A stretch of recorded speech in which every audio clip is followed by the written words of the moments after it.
Okey, sama juga Euro JPY. Kalau kita nampak ni memang semua pair ni lah, dia dah langgar semua support. Kalau tengok kat sini memang dia dah, walaupun saya rasa kita pernah analisa Euro JPY ke bawah, tapi sama macam EU, kita tak jangka benda ni berlaku cepat dalam masa terdekat ni. Kita ada kata mungkin dia akan ke atas baru turun. Jadi tak sempat dia nak naik atas, isu Russia-Ukraine dah mengambil alih. Okay, sebab pergerakan kita memang long term ke bawah Euro JPY, tapi kita at least jangka dia akan ke atas dahulu sebelum turun bawah. Tapi isu Russia-Ukraine ni membuatkan JPY menjadi safe haven. Okay, ini satu. Of course, Euro memang paling teruk kena minggu lepas. Okay, secara rata ni lah. Okay, so sekarang ni kita tengok Euro JPY sampai mana dia boleh turun. Kalau dekat tengok kat sini, even weekly pun dia dah break the trend line support. So saya kena tarik daripada bawah. So nampak macam the next support duduk dekat 125 ataupun 124.8 lah. Dekat sini. Okay. So ada lagi dalam almost 40 hingga 60 pip untuk dia turun, ataupun the next one kita nampak ada dekat 124.30. Okay, so maknanya roughly boleh ada dalam 40-50 pip ataupun boleh menjadi dalam 100 pip. Maknanya 1243 menjadi satu support. So kalau ikutkan hari tu saya punya analisa sama ada dia sampai ke 126 ataupun dekat 125 lah. So dia dah turun almost kat sini. Saya rasa sama macam Euro Chef, Euro USD dengan Euro AUD, kita jangka 124 sampai dekat ni zone ni ataupun 123 lah. Okay, dekat sini mungkin menjadi. Jadi sama ada dia naik sedikit, turun, ataupun naik lagi sedikit baru turun.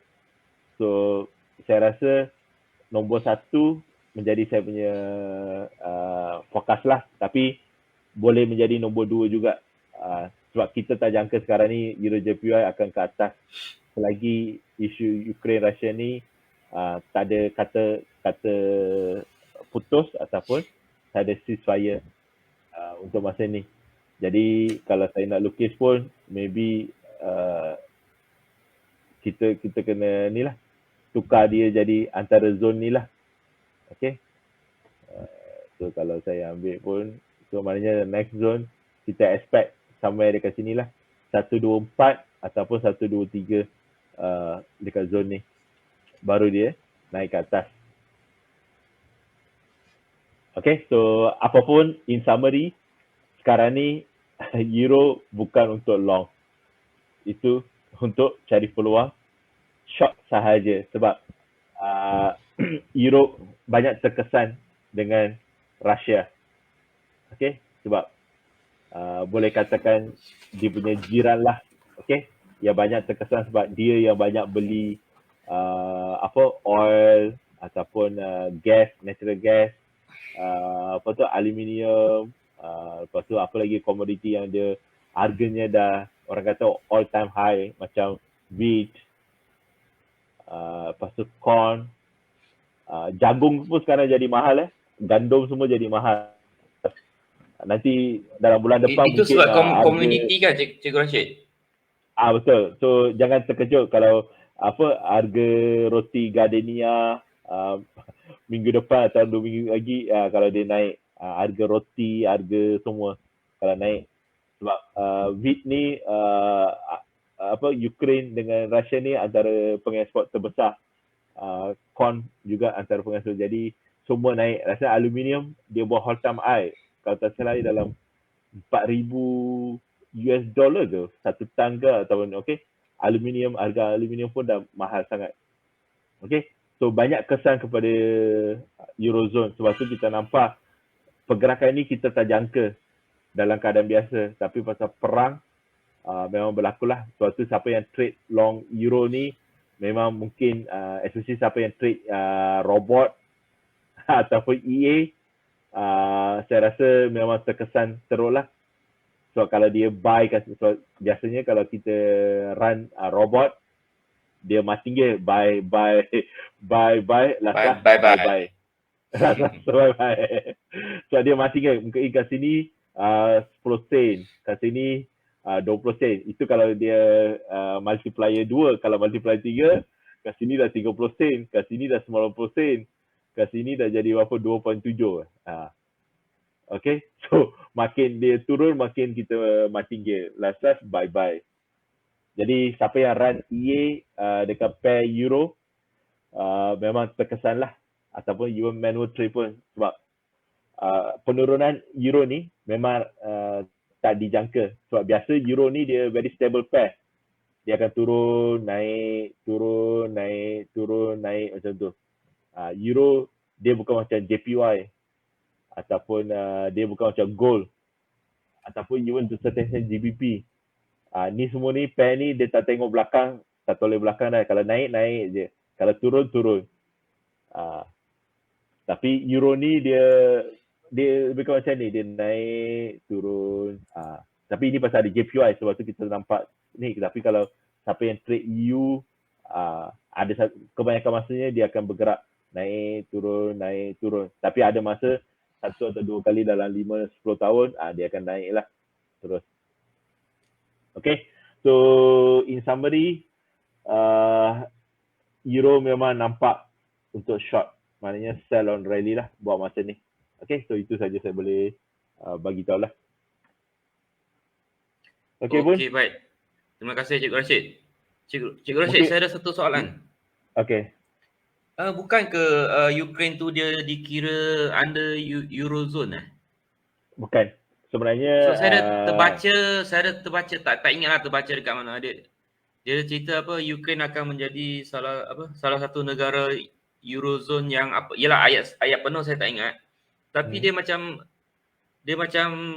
tulis Ukraine tu under Eurozone. Bukan Sebab dia dekat sempadan kan. Okay, dia sebenarnya dalam Euro. Itu yang Putin, yang buatkan Putin, antara sebab buatkan Putin marah adalah sebab Ukraine nak masuk European Zone. Okay, dia sebenarnya dalam European Zone. Cuma dia tak officially masuk under European Union. Okay, sebab European Union kalau tak kira 27 negara, lepas GBP Britain keluar 26 negara kalau tak salah saya. Okay, so itu satu. Kedua, kebanyakan European members yang sebelah Western ni, seperti UK, France, Germany, Spain, semua tu lah, Portugal, dia orang semua ni NATO members. Lepas tu yang sebelah Baltic countries ni, Latvia, Lithuania, Estonia, siapa lagi, Poland, Romania, semua NATO members.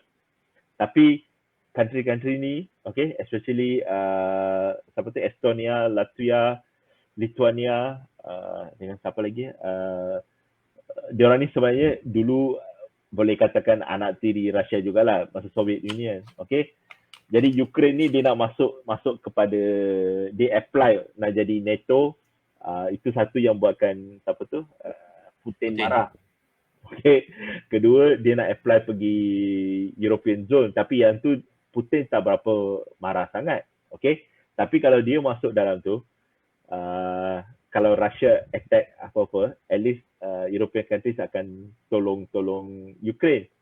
So pasal Ukraine belum jadi member, okay, jadi itu yang Putin ambil peluang sekarang ni untuk attack, just nak test power dia lah. Okay, senang cerita. Okay, so sekarang dia tengok sama ada, sebab hari tu sebenarnya Germany sebenarnya tak menentang Russia. Okay, even France to certain extent pun sampai sekarang ni tak berapa menentang sangat. Okay, yang menentang yang secara ni UK, sebab UK dulu under European Union tapi dia dah keluar daripada Eurozone tu. Jadi UK boleh, orang kata bolehlah buat bising sedikit. Tapi sampai sekarang kalau tengok Germany dengan France, yang dua negara, atau even Italy apa semua tu, dia orang punya presiden ataupun dia orang punya ketua belum officially menentang directly Putin. Dia orang masih keep low profile. yang bercakap kebanyakannya adalah sama ada European members, European apa tu dia panggil European Parliament, satu lagi adalah NATO members. So maknanya bukannya datang daripada pemimpin politik yang biasa daripada country dia. Jadi sebab tu Ukraine sekarang ni terus bila benda ni berlaku dia terus apply untuk European membership. Of course dia tak apply untuk NATO lah, tapi negara macam Georgia sekarang ni apply untuk NATO directly, takut benda ni akan berlaku. Of course Ukraine kena serang apa semua ni, dia masih push untuk menjadi member, tapi saya rasa benda tu takkan berlaku bawah sini sebab antara salah satu sebab Russia serang Ukraine sebab hari tu dia cuba nak apply, tapi even US pun bagi tahu dia tak dapat nak terima sebab dia kalau nak terima sebagai member dia macam apa even dekat Barisan Nasional, even rasanya kalau tak salah Barisan Nasional ada parti baru nak masuk, bukan contohnya bukan UMNO satu je dia boleh bagi tahu boleh masuk, dia kena semua parti dia semua kena bagi tahu. Sama juga dalam kes NATO, dia nak masuk tu tak cukup dengan negara contoh US dia bagi tahu ataupun France dengan Germany saja terima. Dia kena US pun kena terima sebagai NATO member sebab dia ada syarat tau. Dia orang kena hantar beberapa ribu tentera, dia punya GDP untuk defense kena 2% ke atas, untuk perbelanjaan defense apa semua dia ada beberapa syarat dia. Jadi US nak jaga muka dengan putih, sebab tu dia pun tak bagi. Sebab kalau benda ni berlaku ni, okay, kalau katakan benda tu terlalu menjadi teruk, dan kemungkinan besar lepas katakan Putin pull back, dan US akan bagi tahu Ukraine menjadi NATO member. Sebab saya rasa salah satu sebab sekarang ni diorang tak nak terlibat tu, diorang nak bagi benda ni settle dahulu, lepas tu baru diorang buat tindakan. So kalau sekarang ni diorang masuk tu, benda tu menjadi terlalu rumit. Nampak macam support Ukraine juga kot kalau dia benarkan. Tapi sebenarnya indirectly dah support apa kan. Dan memang suatu Putin tak suka sebab sebelum benda ni masih dalam perbincangan, walaupun officially diorang tak terima NATO, tapi US, UK dengan ada beberapa, bukan Germany, France tau. So Germany, France dia masih kota dia takut sedikit. Negara lain dia support hantar military equipment, military support pergi ke Ukraine walaupun dia bukan NATO member. Itu yang buatkan Putin marah. Dia kata dia bukan NATO member, kenapa you support betul-betul duduk dekat border Russia, okay? Seolah-olah NATO members termasuk US dia nak serang. Itu yang ada orang kata lah, sebenarnya yang mastermind dekat belakang ni sebenarnya US saja nak tengok test power sedikit. Kalau benda tu berlaku, dia orang gaduh antara ni, lepas tu baru US masuk untuk next move lah. So yang memberi kesan pada euro punya kelemahan, adakah disebabkan Ukraine tu under Eurozone, bukan? Atau faktor lain? Okay, bukan pasal directly pasal tu, dia sebenarnya semua benda tu berkait. Contoh sekarang ni kan, dia orang pergi sanction Russia, dia orang punya stock market tak boleh nak ni. Tapi yang melabur dekat stock market sana pun adalah pelabur-pelabur ataupun hedge fund macam JP Morgan ataupun Shell, BP, company-company yang daripada UK, Germany, US. Okay, so bila dia orang sanction, of course dia ada impact dekat Russia punya billionaires ataupun tycoon. Okay, tetapi orang kata hedge fund US semua dia punya apa orang kata bahagian dia juga. Sebab tu hari tu masa awal-awal US pun tak nak sanction siapa tu Russia, tapi bila dia sanction pun dia memilih, dia cuma pilih contoh 4 bank daripada 10 bank. Mungkin dia memilih katakan 100 orang jutawan daripada 10,000 jutawan. Sebab masa awal dia orang nak buat pun, sebab kalau dia buat dia ada impact. Sebab tu masa awal Germany pun dia tak nak terlibat directly, sebab kalau dia buat sesuatu dia ada orang kata dia ada kesan kepada Germany pun directly, sebab dia ada Nord Stream pipeline. yang buat gas selalu directly daripada Russia ke Germany tanpa melalui Ukraine. Jadi bila benda tu menjadi perang, baru Germany, siapa tu dia punya presiden yang baru ni, Olaf, dia kata okay, kita akan stop.